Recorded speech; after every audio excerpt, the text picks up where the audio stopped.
proyecto nacionalista nosotros queremos plantear la lucha contra la corrupción, y aquí estamos con las cabezas principales del equipo de lucha contra la corrupción. Tenemos a Héctor Vargas Aya, un peruano distinguido que siempre se ha caracterizado por la lucha contra la corrupción.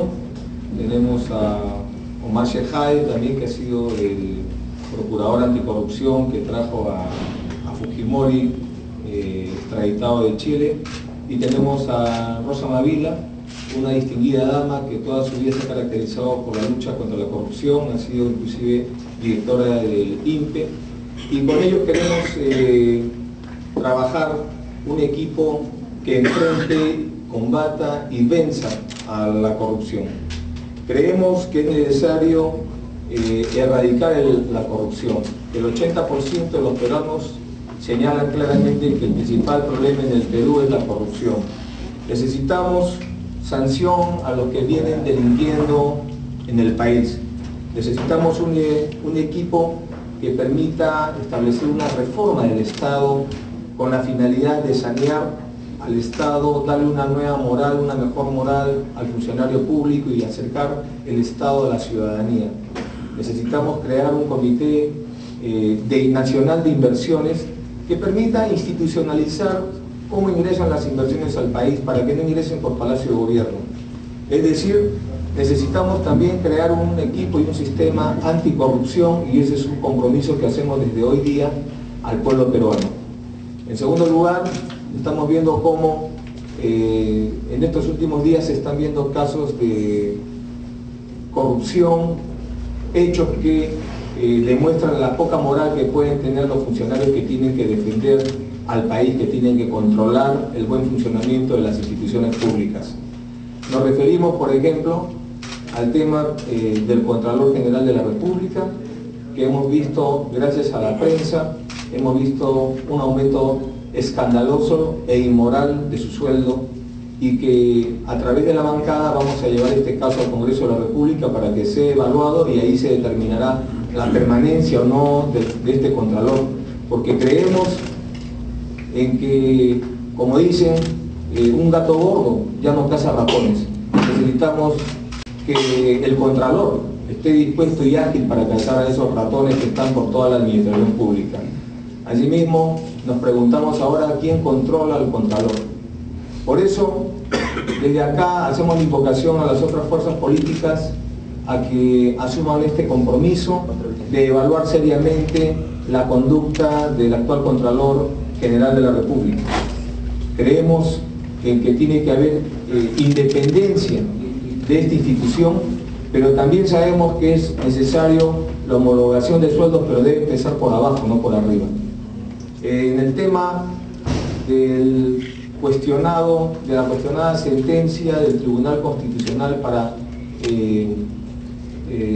quitarle la categoría de prueba a los petroaudios, primero hay que señalar que en esta lucha en defensa de los intereses nacionales, en defensa de la moral pública, hay que reconocer la batalla que ha dado la prensa, descubriendo petroaudios, descubriendo vladivideos, publicitándolos, de tal manera que ahora el Tribunal Constitucional estaría usurpando funciones del Poder Judicial, dando opiniones de materia penal, haciendo sentencias que no le corresponden, porque la administración de justicia en el Perú no le corresponde al Tribunal Constitucional, le corresponde al Poder Judicial. Y yo me pregunto, si esta ley, si esta sentencia crea jurisprudencia en la administración de justicia en el Perú, entonces lo que vamos a tener es que dentro de poco el traidor Ariza, este técnico de la Fuerza Aérea que fue descubierto que estaba haciendo actividades lesivas al interés nacional a favor de Chile, pues saldría libre, porque también sus pruebas no serían pues calificadas como tales por el juez. Nosotros pues creemos que tiene que tomarse en cuenta la ponderación de las pruebas, porque hay que ver el costo que implica su valoración como prueba o no. Cuando hablamos de materias de seguridad nacional, cuando hablamos de lucha contra el narcotráfico, lucha contra el terrorismo y lucha contra la corrupción. Bien, yo les pasaría la palabra, empezaríamos por don Héctor Vargas Ayala. Muchas gracias. Yo le agradezco a usted, comandante, por esta invitación singular que me ha hecho le agradezco a usted por la invitación que me ha formulado para esta ocasión. Dejo claramente establecido que no tengo ningún inconveniente de asistir a esta o a las otras que pueda usted realizar cuando se trate de ocuparnos de la lucha contra la corrupción, que está lacra, que está hundiendo a la sociedad peruana, que ojalá no caiga como cayeron Sodoma y Gomorra. Yo asisto a todos los foros, hay varios otros, este es el más trascendente, desde luego, por su singularidad. Evidentemente, ocuparnos de la corrupción en el Perú en pocos minutos es una tarea de audaces, pero simplemente quiero decirles que el Perú no es un país pobre. El Perú es uno de los países más ricos del continente americano, quizás uno de los más ricos del mundo. Lo que ocurre es que los que gestan la corrupción en el Perú han inventado la palabra pobre. El Perú no es pobre, sino empobrecido por la corrupción, que es cosa muy diferente.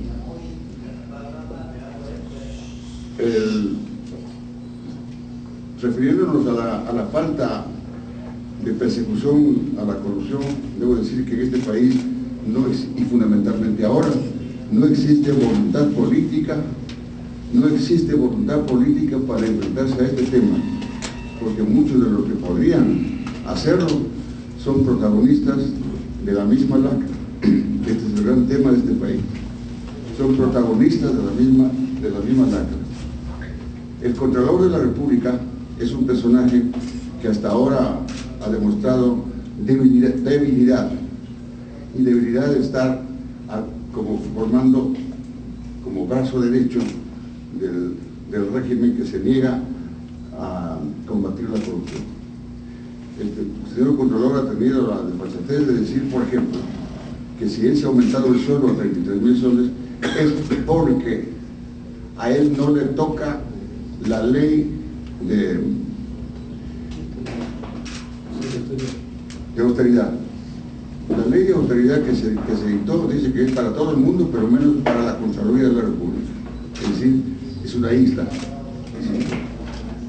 Luego, digo que no hay voluntad política porque todos los organismos encargados o que están dedicados exclusivamente para este objetivo de perseguir a la corrupción están con los brazos cruzados. Por ejemplo, la Fiscalía de la Nación está pintada en la pared.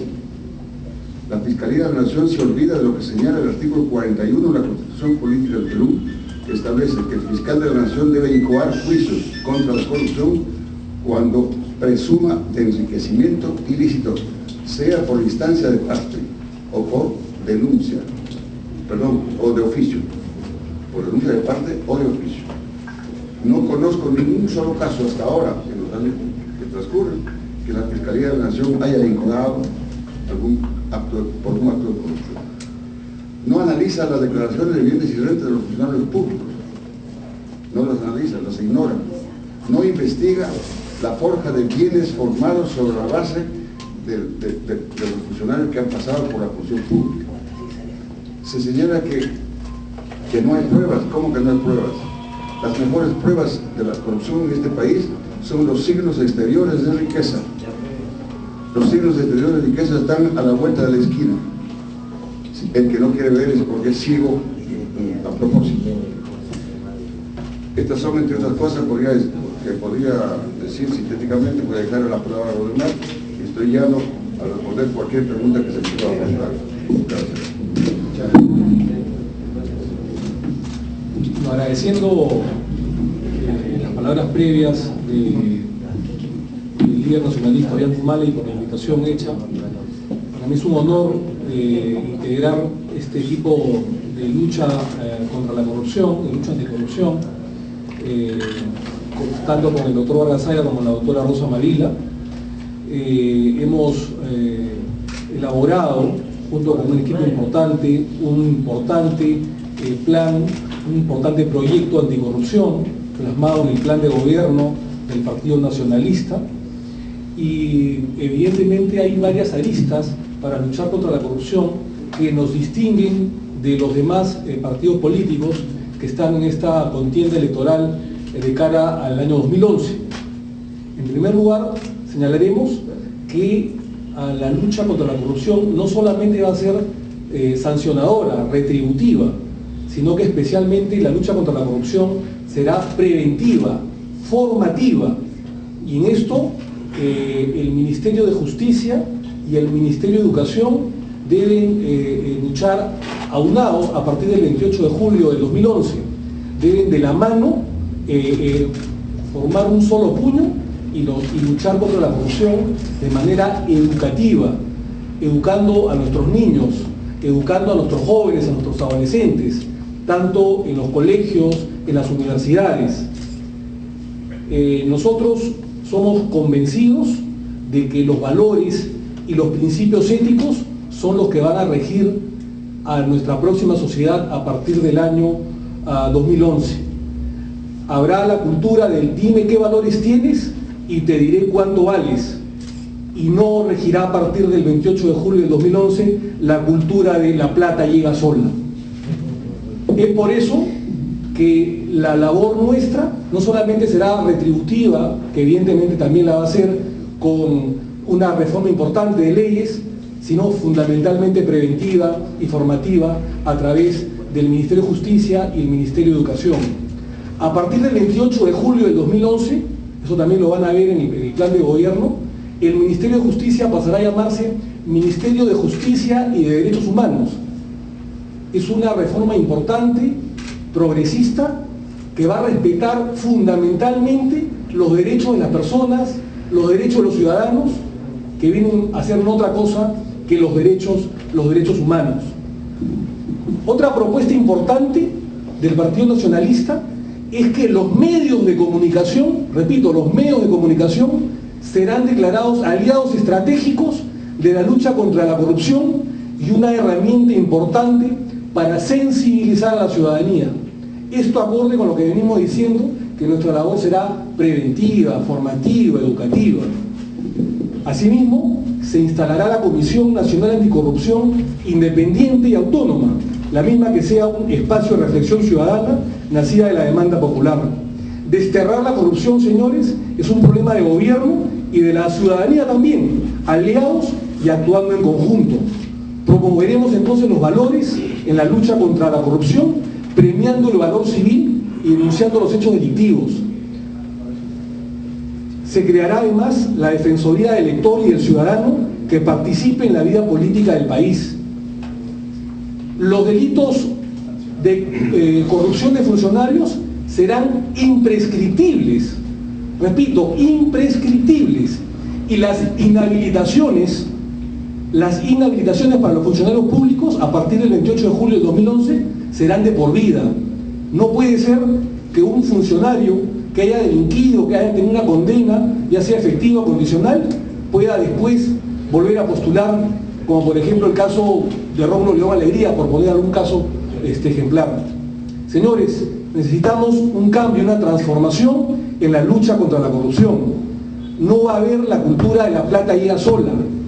Nosotros que hemos trabajado, para terminar, en la Procuraduría Anticorrupción, que hemos tenido la suerte de liderar la extradición de Alberto Fujimori y la lucha contra la mafia fujimontesinista, llegando a sentencias contra militares y políticos que el día de hoy están en la cárcel de ese gobierno corrupto, podemos decir con toda claridad que este gobierno, el presidente Alan García, que no ha luchado contra la corrupción, que no ha tenido una política clara de lucha contra la corrupción porque no le ha convenido y porque no le conviene, es uno de los personajes que se alió, estando en su exilio dorado de París y en Colombia, cómo no, con el montesinismo. En 1999 pactó con el montesinismo.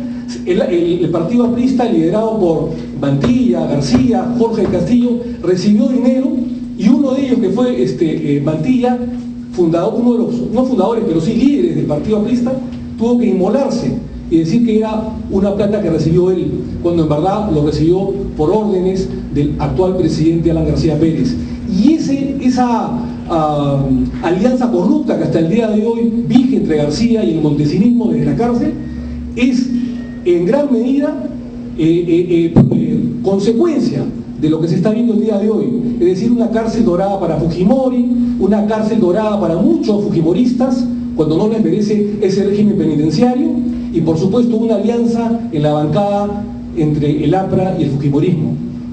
Por eso es que la plata llega sola, señores, y eso es lo que nosotros nos encargaremos de demostrar, de acreditar y sancionar a los personajes más oscuros de este gobierno a partir del 28 de julio del 2011. Esperemos entonces que el presidente García no se fugue y no nos dé el trabajo de extraditarlo a partir del 28 de julio del 2011. En primer lugar, mi agradecimiento a Ollanta Humala por confiar en la trayectoria de las 3 personas que estamos sentados aquí. Trayectoria que se justifica más allá de las ideologías, en la lucha por un Perú sin corrupción, en la lucha por programas de transparencia y de rendición de cuentas, en el esfuerzo creativo de pensar en un Perú viable, en que el patrimonio del Estado se respete como el patrimonio de todos los peruanos. Estimados señores periodistas, a mediados de este año, el 18 de agosto del 2010, el 80% de los peruanos calificó de corrupto o muy corrupto al país y asumió que la corrupción es el principal problema que enfrenta el Perú. Hemos pasado de la hiperinflación y del terrorismo, y algunos dicen que de disminución de márgenes de desempleo y pobreza, asunto que francamente habría que verificar, sobre todo en los asentamientos humanos y en los pueblos rurales y en el Perú profundo, pero que hemos pasado, se dice, a un escenario en que la corrupción ha suplantado al terrorismo.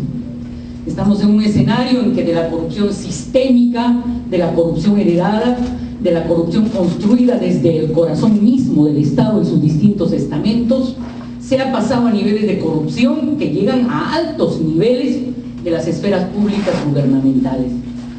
El solo hecho de que el fallo el día de ayer del Tribunal Constitucional, mirándolo con seriedad, está apuntando a que las pruebas ni siquiera son medios de prueba, sino solo fuentes de prueba de obtención de audios ilegales no se puedan usar en procesos penales. En el fondo se orienta a una política, claramente hay que decirla, de encubrimiento de sectores apristas del Tribunal Constitucional que intentan impedir la investigación de sectores muy ligados al poder, específicamente, por ejemplo, del señor Jorge del Castillo y del exministro Hernán Garrido Lecca, quienes están comprendidos en la investigación de los petroaudios. Y por eso decimos que la lucha contra la corrupción es una lucha fundamental, porque la corrupción no es solo un daño al Estado, sino porque la corrupción perjudica a la población, porque el Estado deja de atender demandas sociales.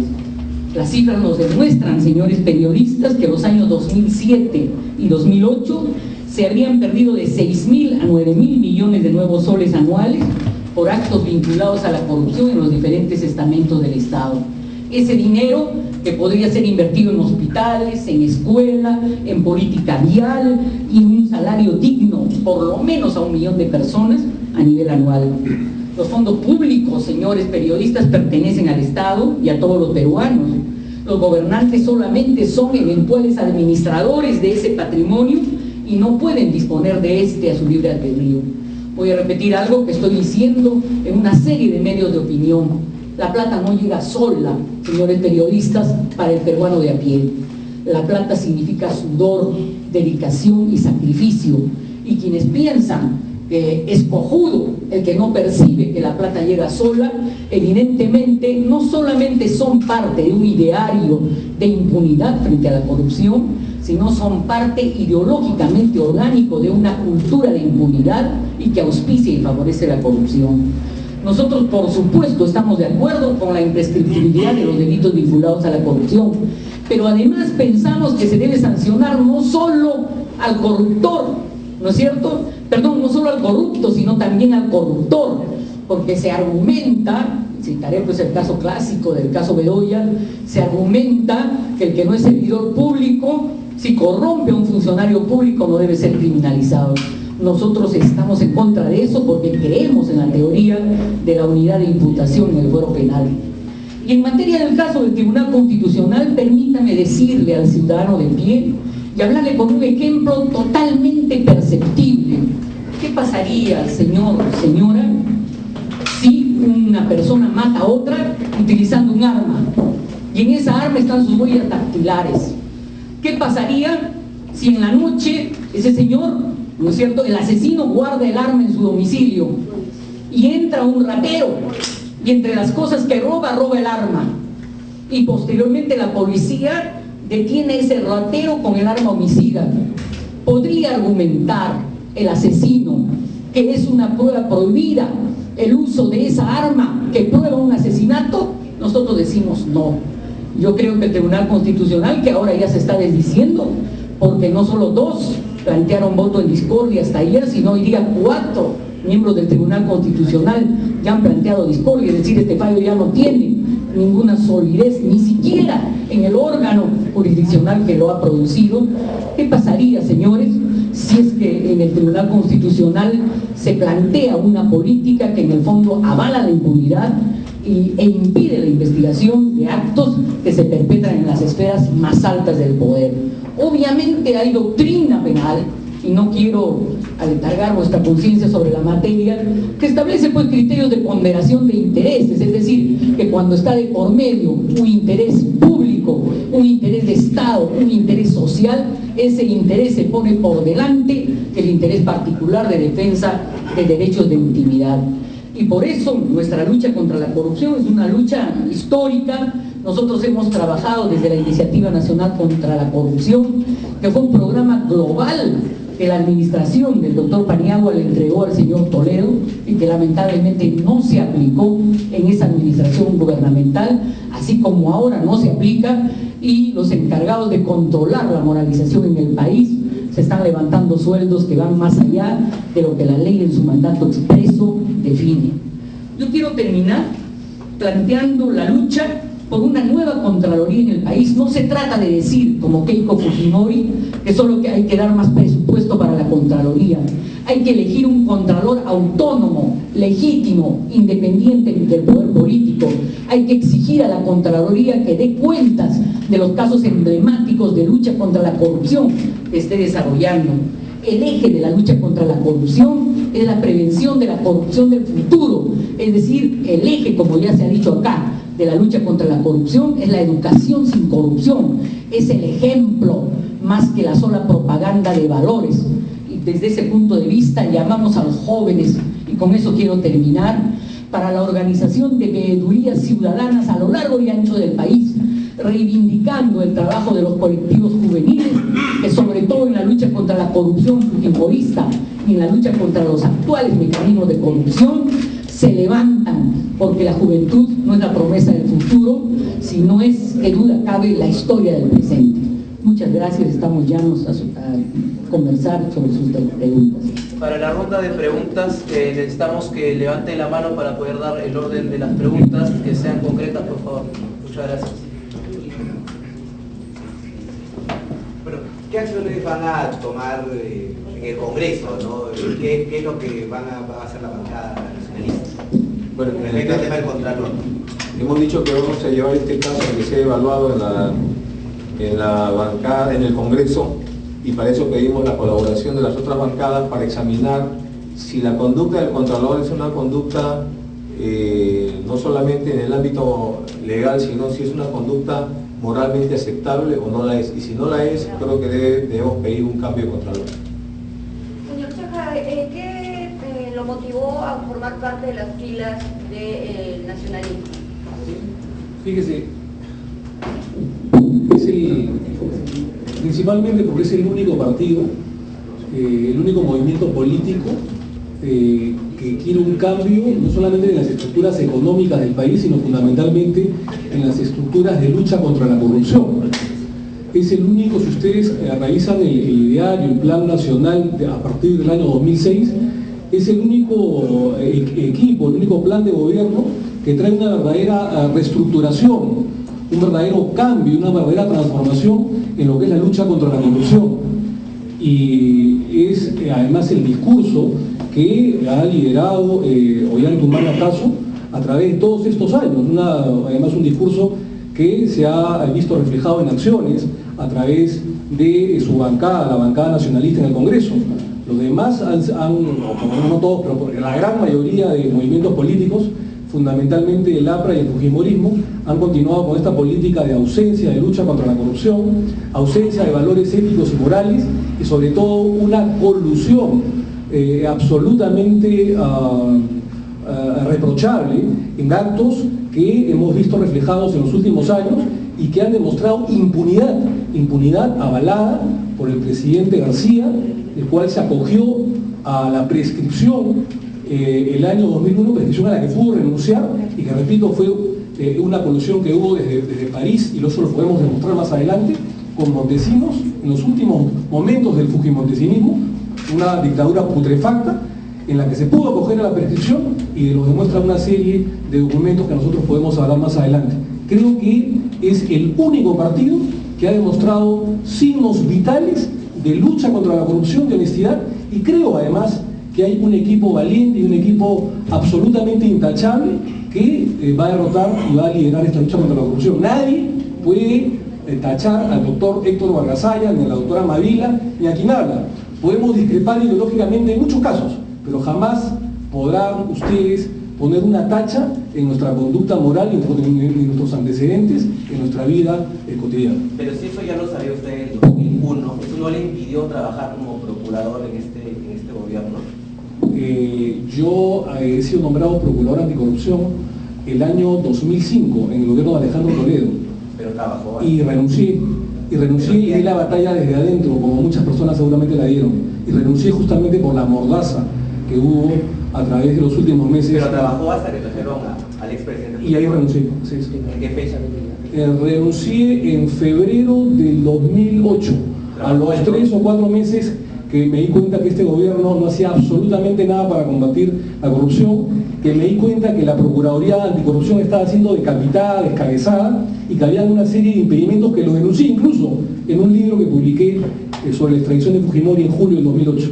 Creo que esa trayectoria nos avala y hemos denunciado a fondo y nos hemos peleado con una serie de autoridades ministeriales. Y usted, Jimmy Chinchay, es testigo de mis peleas que hubo con la ministra Zavala en su momento, que además fueron públicas, y seguramente de la doctora Rosa Mavila. Claro, y ahora, antes de terminar, Rosa Mavila también ha sido jefa de INPE, y usted hace unos minutos hablaba de la cárcel dorada que tiene Fujimori. ¿Por qué no hicieron algo en ese momento contra ese tema, de la cárcel dorada de Fujimori? Usted como procurador, fíjese, tal vez... Cuando estuvimos reunidos en el despacho de la ministra de Justicia, María Zavala, en las últimas horas, poco antes que Fujimori sea extraditado de Chile, cuando me pidieron mi opinión, el anterior jefe del INPE, el general o el coronel Carreón, si mal no recuerdo, mi opinión era, y lo dije además públicamente, que Fujimori sea trasladado desde Chile a una cárcel como Piedras Gordas o la base naval del Callao. Fui bastante claro en eso. Y este gobierno fue el que dijo que no, que había una alianza política y que eso no se podía hacerle a un expresidente. Y se lo llevó a una cárcel dorada como la de Iroes. Fue una de las causales de mi renuncia a la Procuraduría de Corrupción. Señor Chinchay, permítame. Usted fue testigo de por qué yo renuncié al INPE. Y usted fue testigo, señor Chinchay, de que denunciamos no solo la cárcel dorada, sino denunciamos la cárcel dorada del narcotráfico. Denunciamos, señor Chinchay, la cárcel dorada de los vinculados a la corrupción sistémica del Fujimorato. Cuando el señor Fujimori es detenido, señor, yo ya no era presidente del INPE, pero a nivel mediático a usted le consta y a todos los medios de opinión que nosotros somos una de las que con más pertinencia y sistemáticamente hemos denunciado la cárcel dorada. Como por ejemplo, hace solo 2 o 3 días se ha conocido a nivel mediático que el señor, el exdictador, es quien estaría resolviendo criterios hasta de plancha presidencial y criterios de composición parlamentaria de la lista del Fujimorato. Esa cárcel dorada que tiene el presidente que hace que en la propia cárcel se contraigan matrimonios, esa cárcel dorada que tiene el expresidente, que hace que tenga visitas mucho más allá de lo que plantea el Código de Ejecución Penal, esa cárcel dorada que permite, señor, que salga de la prisión acompañado por las propias autoridades encargadas de cautelar su prisión. Esa cárcel dorada, señor, si por alguien fue denunciada, fue por las personas que estamos presentes esta mañana en esta conferencia de prensa. Sí, usted, caballero, y luego la señorita. Doctor Vargas Aya, su prestigio no está en duda acá en estos momentos. Usted es una aprista de viejo cuño, conocemos su trayectoria, y usted ha sido claro en muchas oportunidades cuando ha hablado de la corrupción de este gobierno. El primer gobierno del APRA del 85 al 90 terminó en una corrupción absoluta que motivó que el candidato Vargas Llosa dijera que lo iba a investigar, ¿no? Y por eso vino toda la lucha para tumbárselo y pusieron a Fujimori finalmente, ¿no? Usted podría hacer un parangón entre la corrupción del primer gobierno del APRA y la corrupción de este gobierno, que nos pone en el nivel del 8º lugar dentro de los 10 países más corruptos del planeta. Mire usted, su pregunta es muy interesante. El gobierno de 1985, el gobierno de 1985 al 90 se ha caracterizado por los 7 males del universo. Es decir, además de haber sido un descalabro económico, fiscal, ha sido pues el gobierno de la institucionalización de la corrupción. En el segundo gobierno actual, del 2006 hasta nuestro día, se dijo que el gobierno del señor García ha cambiado. Una vez me preguntaron si cambió, yo contesté que sí ha cambiado radicalmente. ¿En qué forma ha cambiado? Es que antes era pobre y hoy es rico. Ese es el cambio. En cuanto se refiere al mejoramiento de la economía en el Perú, nadie niega, en la misma manera como han crecido los países latinoamericanos por la coyuntura mundial. Pero esta economía peruana no ha sido bien aprovechada. La economía peruana actualmente está siendo maltratada y no llegan los réditos de la gran empresa a las clases populares, porque la corrupción es la que atenta contra ella. Entonces mire usted que se gobierna con el buen ejemplo, y en el Perú hay un mal ejemplo. Alguna vez me dijeron que en todas partes se cuecen habas. A propósito de esto, quiero recordar lo que el poeta César Moro dijo alguna vez. Sí, señor, en todas partes se cuecen habas, lo que pasa es que en el Perú solamente se cuece habas. Esta es la tragedia de este país. Se está estableciendo como el mal ejemplo en el Perú la cultura de la corrupción. Ya la gente se está acostumbrando al contrabando, a la compra, al encubrimiento y al consuelo de decir que así somos y así es el Perú. No es el Perú así y no tiene por qué serlo. Usted me preguntó, no hay ninguna diferencia entre el Perú y el sistema en cuanto se refiere a la corrupción. Con la diferencia que la economía que crece en este país solo favorece a un puñado de ricos, hace más ricos a los ricos y más pobres a los pobres. ¿Ha intervenido en algo el partido aprista, el partido de gobierno, en el dictamen del Tribunal Constitucional para tratar de impedir a los medios de comunicación publicar, videos o imágenes que denuncien corrupción, actos de corrupción? Bueno, sí, es evidente, no solamente en este caso, sino en todo caso. El Tribunal Constitucional está asumiendo funciones que no le corresponden. Está asumiendo la calidad de una cuarta instancia para ocupar de asuntos ordinarios. En el presente caso se ocupa de un asunto de legislación positiva que solo corresponde al Congreso, al Poder Legislativo, no al Tribunal ni a ninguna otra persona. Aquí no está en discusión si los chuponeos o si la privacidad debe ser violada o no debe ser violada. Ese es otro asunto.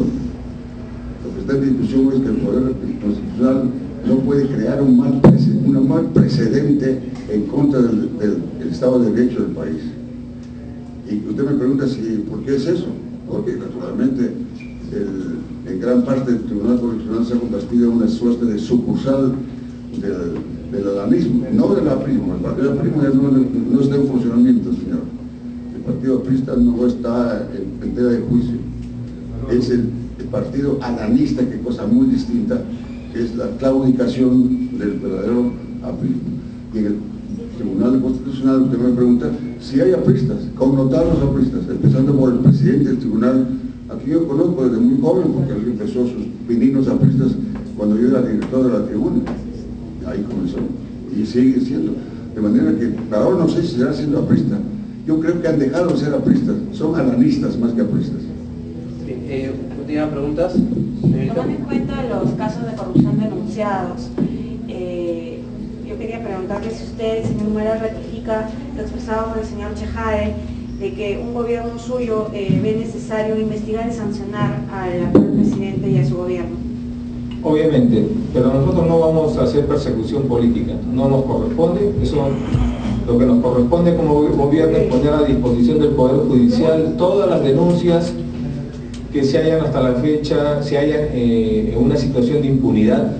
Y también creo necesario convocar a todos los candidatos a la presidencia de la República a que hagan público un compromiso de investigación del uso de fondos que se ha venido dando en este gobierno. Creo en ese sentido también necesario hacer recordar las propuestas nacionalistas que hemos planteado al país en la lucha contra la corrupción, la imprescriptibilidad de los delitos de corrupción, la inhabilitación de por vida para los que han hecho malos usos o han cometido actos de corrupción, asimismo el juicio de residencia para que el jefe de Estado se comprometa a fijar su residencia en el Perú, dado que en los últimos 20 años los presidentes, cuando termina su mandato, se escapan del país o se mandan mudar simplemente. Asimismo hemos planteado la creación de un Comité Nacional de Inversiones que permita institucionalizar la entrada de capitales, el ingreso de capitales al Perú, y que no se haga, vuelvo a repetir, por Palacio de Gobierno. Asimismo hemos planteado el derecho a revocatoria, es decir, lo que el pueblo pone, el pueblo también lo puede sacar, no al cheque en blanco. Y también hemos planteado la reforma parlamentaria para erradicar el cáncer del transfugismo, y esto implica la capacidad de los partidos políticos para poder destituir a los congresistas que se convierten en tránsfugas, alejándose programáticamente de lo que ofrecieron al elector. Muchísimas gracias. Muchas gracias.